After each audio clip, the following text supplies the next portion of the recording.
L'enjeu qui sous-tend toute réforme de retraite, c'est la question du match capitalisation versus répartition.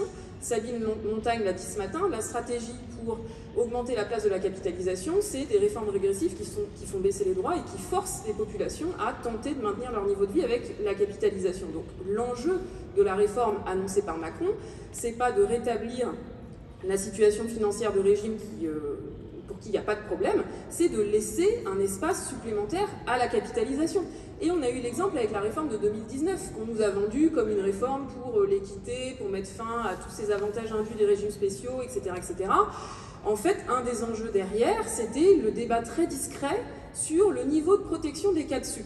Vous vous souvenez, aujourd'hui, les cas de sup cotisent jusqu'à 8 fois le plafond de la sécurité sociale et bénéficient d'allocations retraite jusqu'à 8 fois le plafond de la sécurité sociale, et la réforme consistait à baisser ce niveau à 3 fois le plafond de la sécurité sociale, avec plein d'arguments très classiques sur, vous comprenez, c'est quand même scandaleux de faire payer par la Sécu des retraites de plus de 10 000 euros, etc. Il y en a qui abusent, il faut pouvoir redistribuer cet argent sur les minima. Donc l'enjeu n'était évidemment pas du tout là, l'enjeu c'était de créer un boulevard pour la capitalisation sur ceux qui les intéressent, c'est-à-dire ceux qui ont de l'épargne. Et on a même démontré en 2019 que cette baisse de plafond, ça générait plus de dépenses pour la sécurité sociale parce qu'il y avait une période transitoire de 40 ans pendant lesquelles on était obligé de servir des droits à des personnes qui ne cotisaient plus et donc ça allait générer des coûts faramineux pour la sécurité sociale.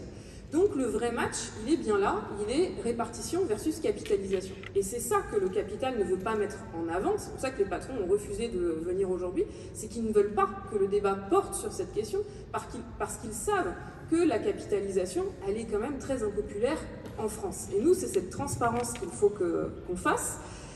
Transparence aussi en rappelant justement, c'est pour ça que je prenais l'exemple de la question des cas de sup, c'est que souvent on l'a encore entendu tout à l'heure, que le système de retraite il est contributif, il faut une part de solidarité, on est tout à fait d'accord là-dessus, mais qu'au prétexte de cette part de solidarité, il faudrait un taux de remplacement inversement proportionnel au niveau de salaire. C'est-à-dire que les cadres qui ont des très hauts salaires auraient des taux de remplacement très faibles et inversement pour les salariés du bas de l'échelle.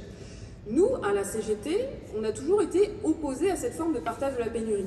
Pourquoi ? Parce que en 1945, quand la CGT et Ambroise Croizat se battent pour créer la sécurité sociale, en fait, la question centrale que s'est posée Ambroise Croizat, c'est la question des cadres. Les cadres avaient déjà leur système de retraite, c'était un système de retraite par capitalisation. Et ce qu'il fallait, c'était gagner le basculement des cadres dans la sécurité sociale.